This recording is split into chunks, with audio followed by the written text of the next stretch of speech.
Na vida, ninguém é vencedor se não aprender a lutar, amém?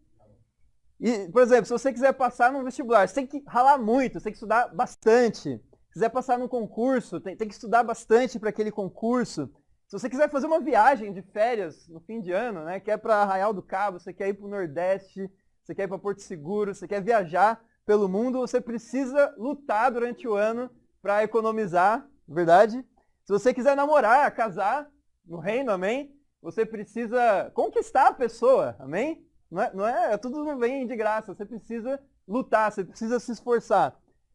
Para ser um jogador de futebol, tem que passar por peneira, tem que treinar, tem que fazer um trabalho duro para conseguir vencer nessa área. Tem até o exemplo do Cafu que levantou a taça da Copa do Mundo em 2002. Todo mundo lembra dessa cena, quem nasceu, né? Acho que tem gente aqui que nem tinha nascido. Ou era muito bebê, né? Que eu tenho 31 anos, então eu lembro dessa cena, amém? Do Cafu. Quem não lembra, olha no YouTube que tem lá. Olha só, o Cafu é um dos 125 melhores jogadores de todos os tempos vivo. Ele está nessa lista aí. E o que acontece com o Cafu? O Cafu, ele foi vitorioso, mas ele teve que lutar muito para poder ser um jogador de futebol.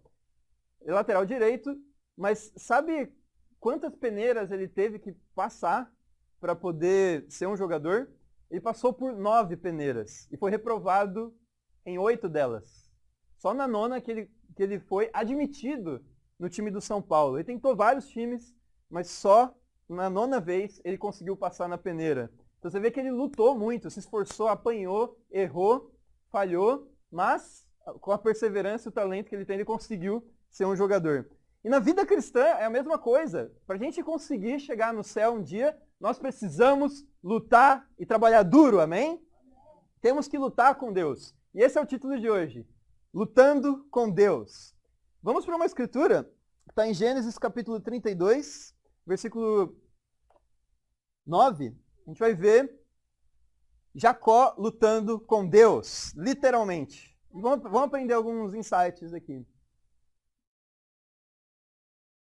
Então, Gênesis 32, versículo 9. Então Jacó orou: ó Deus de meu pai Abraão, Deus de meu pai Isaque, ó Senhor que me disseste: volte para a sua terra e para os seus parentes, e eu o farei prosperar. Não sou digno de toda a bondade e lealdade com que trataste o teu servo. Quando atravessei o Jordão, eu tinha apenas o meu cajado, mas agora possuo 2 caravanas. Livra-me, rogo-te, das mãos de meu irmão Esaú, porque tenho medo que ele venha nos atacar, tanto a mim quanto às mães e às crianças. Pois tu prometeste: esteja certo de que eu farei prosperar, e farei os seus descendentes tão numerosos como a areia do mar, que não se pode contar. Jacó aqui está com muito medo de Esaú.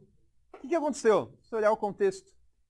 Jacó enganou Esaú, enganou seu pai Isaque, e ele conseguiu roubar o direito de primogenitura do seu irmão mais velho, Esaú.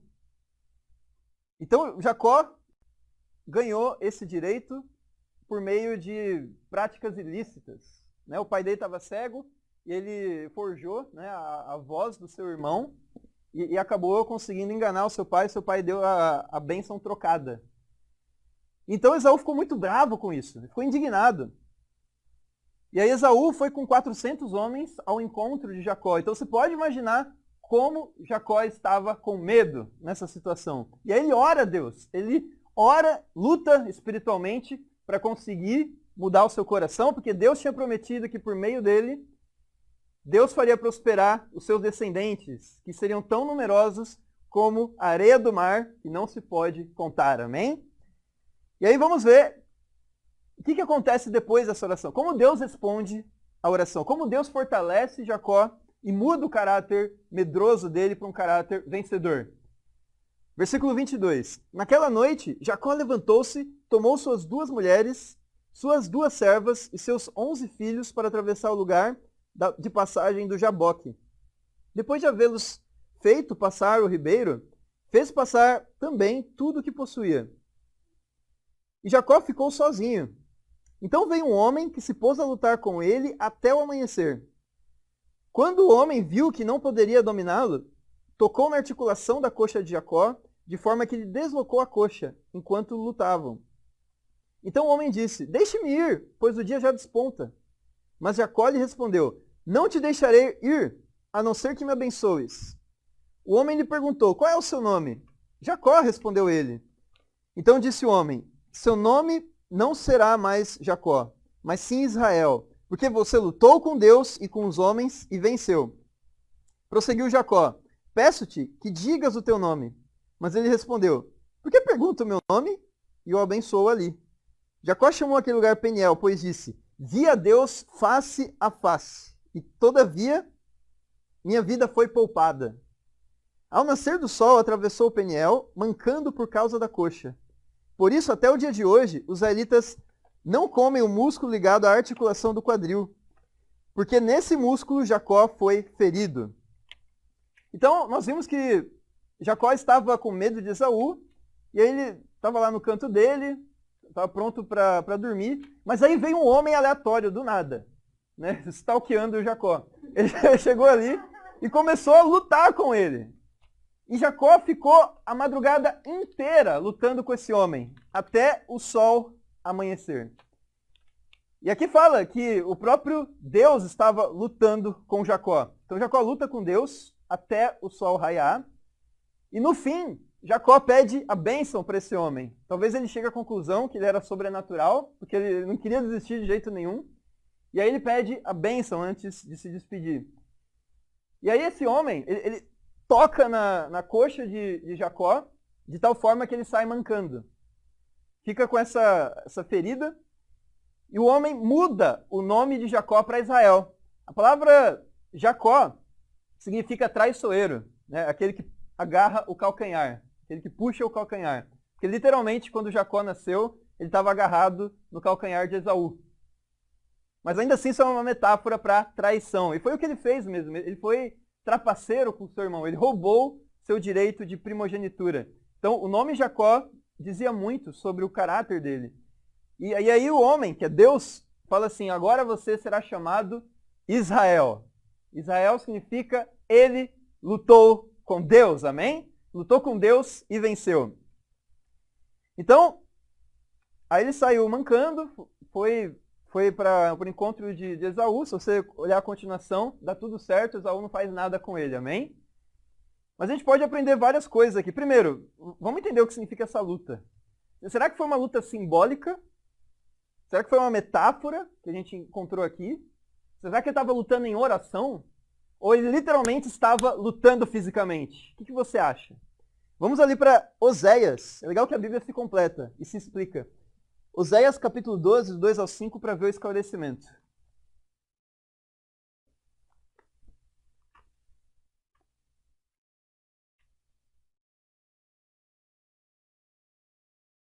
Oséias 12, 2 ao 5.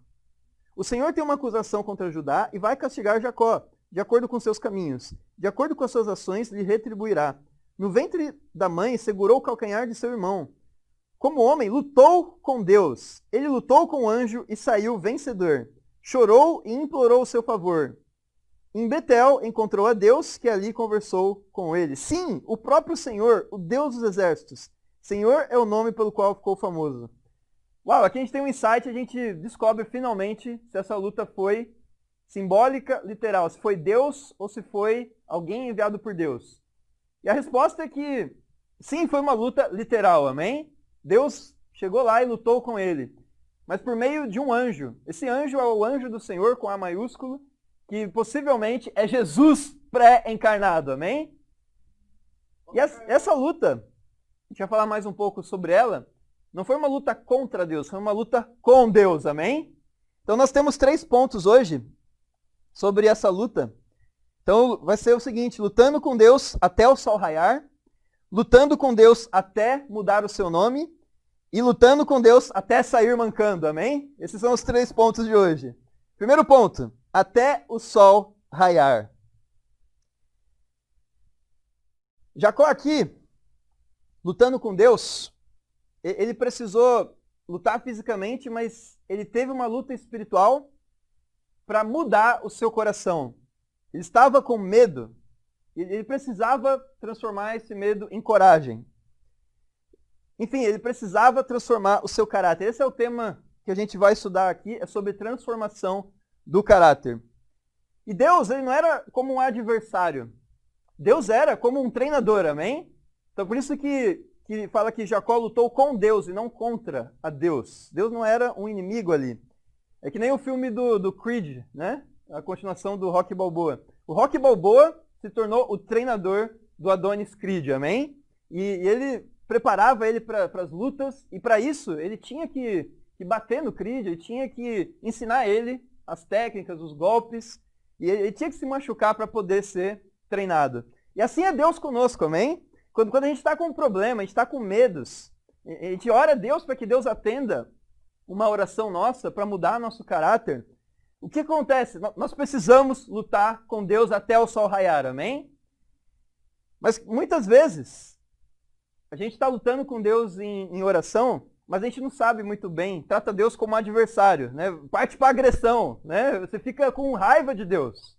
Você ora como se tudo de ruim que acontecesse com você é culpa dele. Mas não, ele está treinando você, amém? Ele está lutando com você, não contra você. Por outro lado, a gente fica parado, né? A gente não reage. Deus está lá socando a gente, né? Através dos desafios, através dos problemas, da disciplina dele, e a gente fica parado tomando pipoco. É isso que acontece muitas vezes nas nossas orações. Não, a gente tem que lutar com Deus, amém? Ele está treinando você, como um técnico, como um coach, amém? Então, temos que lutar em oração por meio de jejum, por meio de orações mais longas, vigílias, amém? Correntes de oração. A gente tem que lutar para Deus mudar o nosso coração quando nossa vontade não está alinhada com os sonhos de Deus, amém? E alguém que me inspira muito é a Carol. A Carol, ela tem um coração rendido. Ela tem lutado para mudar o coração dela, para se alinhar com Deus, amém? A Carol, para vir aqui na missão, na verdade, ela não queria estar aqui no Rio de Janeiro. Quando ela foi batizada, essa é a última coisa que ela pensou. Ela chegou a pensar nisso. Ela chegou a pensar, porque quando ela foi batizada, a discipuladora dela, a primeira discipuladora, falou assim para ela: nossa, né, você canta, né? Canta música clássica. No Rio de Janeiro, tem o líder lá, ele gosta de música clássica também. Aí a Carol associou as duas coisas e chegou a passar pela mente dela, por alguma razão, vir ao Rio de Janeiro e falou: não, de jeito nenhum, eu não vou para o Rio de Janeiro. Foi um pensamento sobrenatural que ela teve no primeiro dia de discípula dela, amém? E aí ela tentou lutar contra Deus inicialmente, amém? Ela não queria isso, mas Deus colocou esse chamado para ela. E aí, por meio do discipulado, a Vaitza lá da Colômbia estava discipulando a Carol naquela época, e ela aos poucos foi introduzindo essa ideia de vir aqui para o Rio de Janeiro.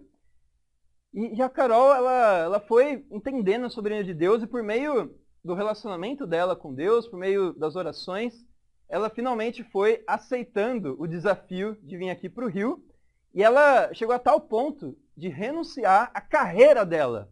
Ela renunciou ao canto, que era o sonho da vida dela, para poder vir como missionária aqui no Rio de Janeiro, amém? Ela renunciou à família dela. Ela morava com a mãe, com a irmã dela. Ela deixou para trás para poder seguir o sonho de Deus e estar com a família espiritual, amém? A Carol, ela deixou a cachorrinha dela, ela ama muito a cachorra. Deixou para trás para vir aqui na missão, amém? Pergunta para você, você tem renunciado coisas que você ama de todo o coração por sacrifício e amor a Deus? Se você quer saber se você ama de verdade a Deus, a resposta é a seguinte: se você tem um coração de renúncia, se você ora com o coração rendido para Deus, se você está disposto a abrir mão dos seus maiores sonhos pelo reino de Deus, amém? Porque a igreja, o reino, ele é formado por sonhos quebrantados, amém? E esse foi Jacó. Jacó, ele lutou para ter um coração rendido, entender que ele precisava passar por esse encontro com Esaú, amém? Então eu quero desafiar você a fazer correntes de oração essa semana. Como vai funcionar isso? Eu quero desafiar cada um a orar 1 hora por dia, durante 7 dias. Na quarta-feira, vamos fazer um jejum, a igreja toda. cada um na sua limitação, né? Cada um na sua capacidade. Sei que alguns podem menos, outros mais. Mas vamos fazer um jejum de sacrifício para poder orar ao nosso Deus. Vamos fazer uma vigília na sexta-feira. Sexta-feira, talvez da meia-noite até às 6. Você escolhe como fazer essa vigília, mas vamos passar a madrugada toda orando a Deus, amém? Até o sol raiar, como fez Jacó aqui. Então, eu quero animar você a orar pelas pessoas do seu bate-papo. Lute em oração pelos membros do seu bate-papo, amém? Todos os dias eu tenho o propósito de orar pela igreja toda. Eu menciono nome por nome de cada um de vocês e orar por coisas específicas para que eu possa estar conectado com vocês, amém? Como talvez você não conheça todos os membros aqui na igreja do Rio, que a igreja está crescendo muito, amém? Então, ora pelas pessoas do seu bate-papo que você tem mais contato. Então, muito importante orar pelos irmãos, amém? Então, vamos lutar com Deus em oração. Segundo ponto, até mudar seu nome. Então, Jacó lutou com Deus até que Deus mudasse o nome dele. Como eu falei, Jacó significa ele agarrou o calcanhar. Ele age traiçoeiramente. Que nome, né? Que os pais foram dar para Jacó. E depois Deus mudou e falou, qual que é o seu nome? Ele falou, Jacó. Não, você não vai chamar mais Jacó. Você vai se chamar Israel. Então, quando ele falou, meu nome é Jacó, é como se estivesse confessando um pecado. Eu agi traiçoeiramente. Foi isso que Jacó fez. Ele foi aberto. Ele foi fraco ali. Só que Deus, ele não vê Jacó como ele era. Deus estava vendo Jacó como ele viria a ser ainda, amém? E aí mudou para Israel. Ele luta com Deus. Seu nome vai ser o nome do povo de Deus, amém? No Velho Testamento. Na cultura judaica, o nome da pessoa era muito relacionado com uma característica humana. Hoje em dia a gente nem sabe, né? Você sabe qual é o significado do seu nome? Se você olhar a raiz, tem lá algo bem preciso, mas muitas vezes a gente nem liga para isso. Mas lá na cultura judaica isso era muito importante. Tanto que muitas vezes as pessoas mudavam de nome por causa da característica deles. Por exemplo, Abrão mudou o seu nome para Abraão, pai de muitas nações. Sarai mudou seu nome para Sara. Simão foi chamado de Pedro por Jesus. Pedro, né, que é rocha, ele é firme. Tiago e João ganharam o nome de Boanerges, filhos do trovão. Então, é muito comum você ver na Bíblia Deus mudando o nome das pessoas. Tem muitos e muitos outros exemplos. Não é o caso de Paulo, tá? Paulo era Saulo no hebraico, mas no latim é Paulus. Então, só foi uma transliteração de uma língua para outra. Mas, em geral, é isso que acontece. Deus mudava o nome das pessoas devido ao papel ou caráter que ela iria ter. Mas eu parei para pensar assim, nossa, se o nome falava sobre a característica da pessoa, como que os pais, na hora de dar o nome, ia saber como o filho viria a ser? Não é verdade? Né? Talvez precisava do dom de profecia, algo assim, não? Mas para não pensar bem, na verdade foi o contrário. O nome da pessoa influenciava na característica dela. Então, quando você dava o nome para o bebê, a pessoa ia crescer com aquele nome, as pessoas iam ver aquele rapaz ou aquela mulher de acordo com a característica que o nome representa. E as pessoas tinham fé nisso e acabava sendo exatamente o que o nome significa. É a única explicação possível. Só que o que acontece? Deus mudar o nome significa mudar o caráter, certo? Transformação. Mas pensa em, por exemplo, nas doenças. Doenças que você nasceu com ela ou adquiriu durante a vida. Se você chama um autista, né, de autista, isso pode ser, de certa forma, ofensivo para essa pessoa. O certo é falar, essa pessoa tem autismo e não que ela é autista. Você não pode dar esse nome, sabe? Denominar a pessoa pelo problema que ela tem. Lepra. Esse homem é leproso. É melhor falar assim, esse homem tem lepra. Não define ele pela doença. Esse homem é aidético. Não, ele tem AIDS. A pessoa é deficiente. Não, é portador de deficiência. Não defina alguém pela doença. Isso é a mesma coisa com o pecado. Aquele irmão é impuro. Aquele irmão é egoísta. Aquela irmã é amargurada. Aquele outro irmão é muito orgulhoso. Quando você fala assim, você está definindo, você está dando um nome para a pessoa. E se você fala isso, por exemplo, no tempo discipulado, a pessoa ela vai pensar que esse pecado define ela. E aí vai ser mais difícil de mudar. Isso vale até de você com você mesmo, né? Não se defina pelo pecado que você às vezes pratica. Porque senão você corre o risco de ser escravo daquele pecado, você começa a acreditar que aquilo é a sua condição, é a sua característica. Então, o irmão pecou com impureza, ele não é impuro, ele lutou com impureza, amém? A irmã lutou com amargura, ela não é amargurada, ela está lutando com amargura. Não se defina pelo pecado, amém? E Deus, ele não vê você como você tem sido. Deus vê você como você virá a ser no futuro, amém? Depois de lutar com Deus. Olha o que diz em Apocalipse 2,17. Apocalipse capítulo 2, versículo 17.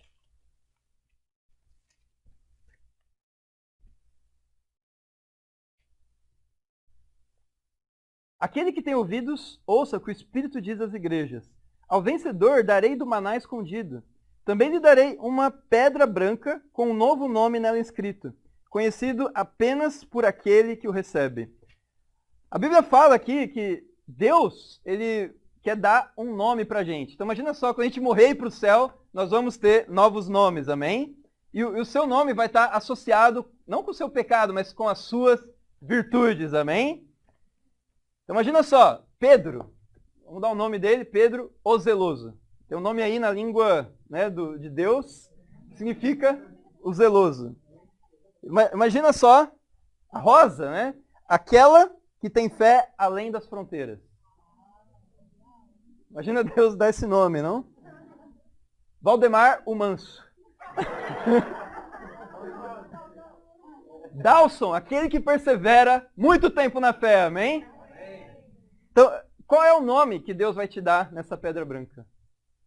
Qual é a característica que você vai desenvolver, que vai admirar a Deus? A de Jacó foi que ele lutou com Deus, amém? Ele é um lutador, ele é um vencedor. Qual é o nome que Deus tem para você? E o desafio que eu quero dar sobre esse ponto é de, no tempo de discipulado ou no estudo bíblico, 99% do tempo você vai inspirar a pessoa. 1% é confrontar. 1% confronto, desafio, mas o 99% é dar visão para essa pessoa, amém?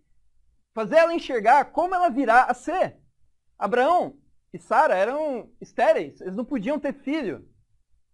Estavam muito velhos, mas eles não podiam se definir por essa esterilidade ou velhice, porque Deus deu uma visão para eles. Você será pai de muitas nações, amém? Deus viu o que ele viria a ser no futuro e não o que ele estava sendo até aquele momento. E por causa da fé, ele teve Isaac e teve Jacó, amém? Então, por isso que é importante você dar a visão, você dar um nome para a pessoa, essa pessoa vai ter fé, vai ter inspiração para poder vencer o pecado, amém? E esse é o vencedor. O vencedor é aquele que luta com Deus até mudar o seu nome, amém? E o último ponto, até sair mancando. Lutando com Deus até sair mancando. Espiritualmente, o que significa essa mancada? O que significa esse músculo da coxa que o homem de Deus tocou ali em Jacó? O que significou essa sequela de sair mancando e todos os descendentes aí de Israel não comerem, né, a carne associada ao músculo do animal em homenagem a Jacó? O que significa tudo isso? Significa um lembrete de que você lutou com Deus. Olha o que diz em 2 Coríntios 12, do 7 até o 10.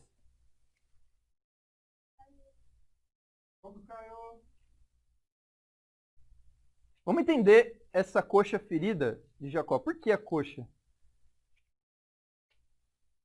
Deus é um Deus de amor. Por que deixou Jacó mancando? Isso aconteceu com Paulo também. Não na coxa, mas ele também teve um espinho na carne. Vamos ver isso. Versículo 7. Para impedir que eu me exaltasse por causa da grandeza dessas revelações, foi-me dado um espinho na carne, um mensageiro de Satanás para me atormentar.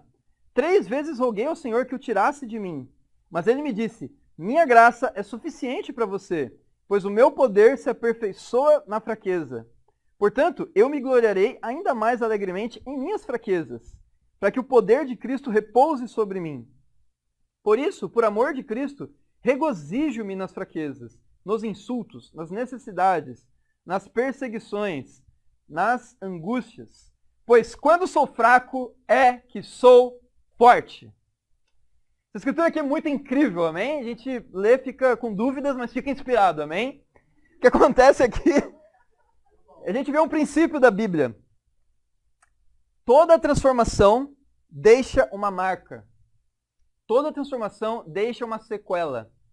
Deixa uma cicatriz. Deixa uma ferida. Então, para você mudar o seu caráter, existe um custo para isso. Deus vai tocar num músculo seu, vai colocar um espinho na carne. Para quê? Para que você, depois de vencer, não se esqueça dessa luta com Deus. Que fique marcado na sua memória. Eu lembro que o Raul, que lidera aqui a América Latina, ele jogava muito bem basquete na universidade. Lá em Miami, ele tinha sonhos incríveis para ser um jogador de basquete nível universitário. Muito talentoso, tem altura, tem porte. Só que, o que aconteceu?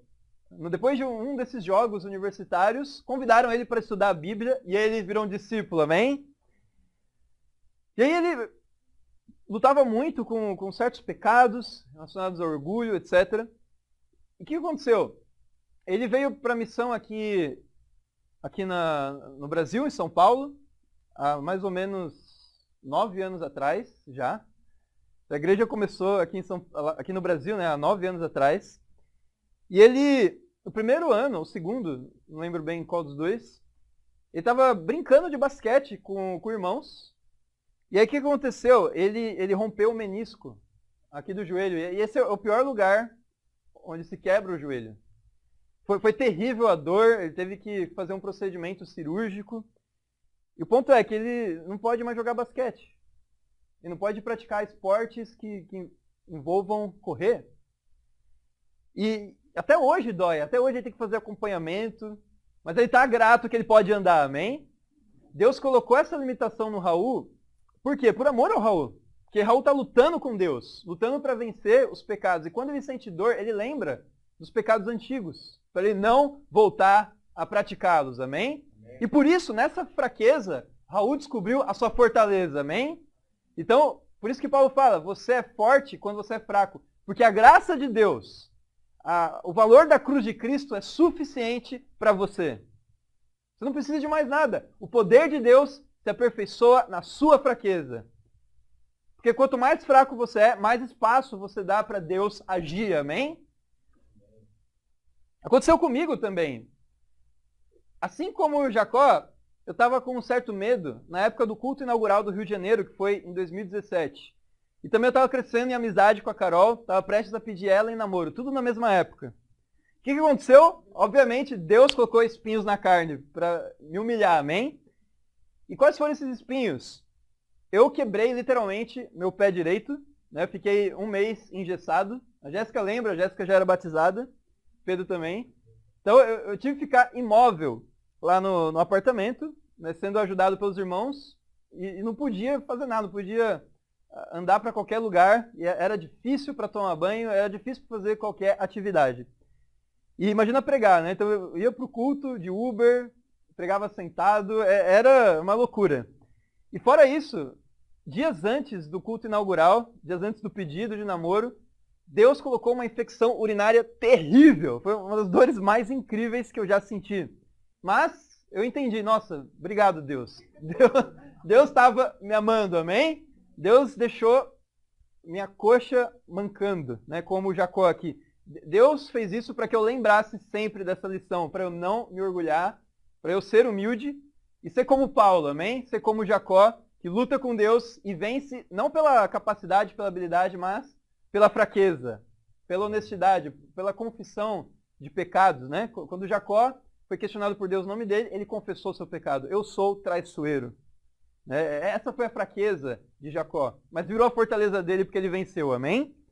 Então, eu quero animar você a entender que Deus vai deixar marcas na sua vida para você prevalecer por meio da fraqueza ao lutar com Deus.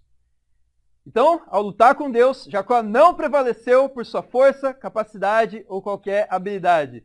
Jacó lutou com Deus e prevaleceu por meio da sua fraqueza, sinceridade, contrição, quebrantamento e humildade. É isso que nós precisamos ter quando estamos frente aos desafios.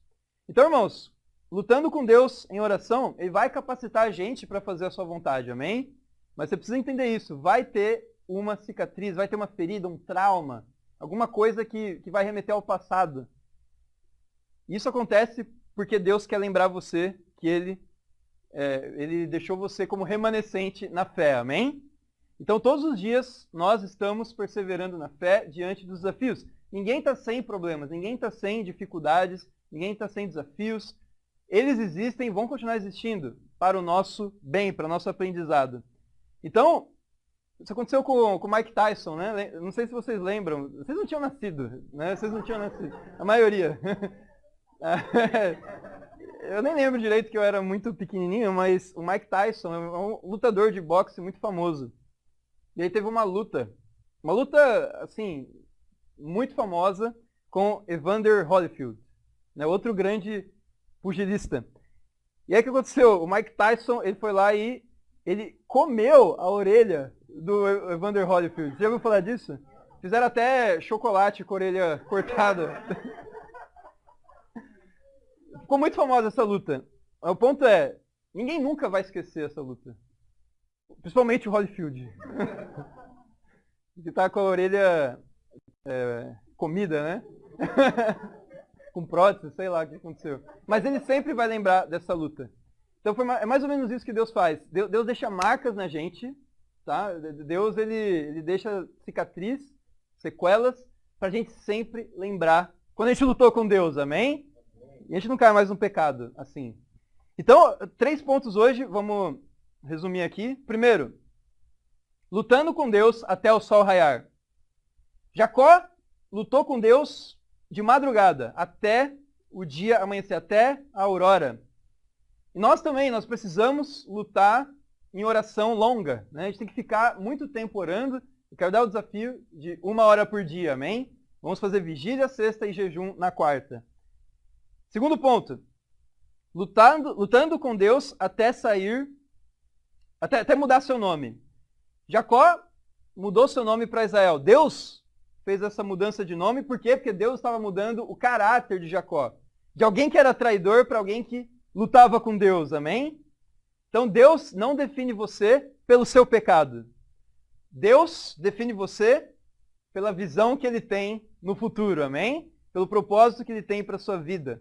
Então, em tempos de discipulado, ou ainda em estudos bíblicos, ou você olhando para você mesmo, não defina você pelo pecado, defina você por virtudes, amém? Terceiro, lutando com Deus até sair mancando. Israel venceu a luta. Agora falando aqui do nome novo dele. Israel venceu, mas ele não venceu contra Deus, ele venceu com Deus, amém? Deus era o coach dele. Deus nos capacita, mas nos deixa feridas. Ele saiu mancando, mas ele sempre lembrou disso até o fim, isso manteve ele humilde. E muitas vezes, o que falta na gente? Nos falta amor a Deus. Nos falta ter um coração rendido à vontade de Deus. Muitas vezes nos vemos num beco, que temos 2 escolhas possíveis, e a gente escolhe mais seguir o que a gente quer do que seguir a vontade de Deus. E o que eu quero animar você é que vale a pena você sacrificar seus sonhos, vale a pena você sacrificar suas ambições próprias. Para quê? Para seguir o plano de Deus, e depois você vai descobrir que foi o melhor plano que Ele tinha para você, amém? Então a pergunta é, o que você tem renunciado? Se você não consegue responder essa pergunta, você precisa buscar algo para renunciar. O cristianismo é isso, é tudo sobre sacrifício. Jesus se sacrificou na cruz, Ele chama a gente a carregar nossa cruz com Ele, amém? Então pensa o que você precisa renunciar. Pode ser um hábito, um vício, uma prática, pode ser um sonho. Algo a gente tem que renunciar, amém? E quando a gente faz jejum, a gente está renunciando ao nosso apetite por Deus, amém? Por isso que é importante orar, fazer jejum. E principalmente, ser aberto com os seus pecados. Confesse seus pecados. Não esconda eles. Seja como Jacó, né? Fala para Deus. eu sou pecador, mas eu quero ajuda, amém? Então, irmãos, em resumo, não lute contra Deus, lute com Deus, amém? Tem uma frase de Rui Barbosa que eu quero enunciar aqui para terminar esse sermão. Ele falou assim: maior que a tristeza de não haver vencido é a vergonha de não ter lutado. Para Deus seja a glória, amém.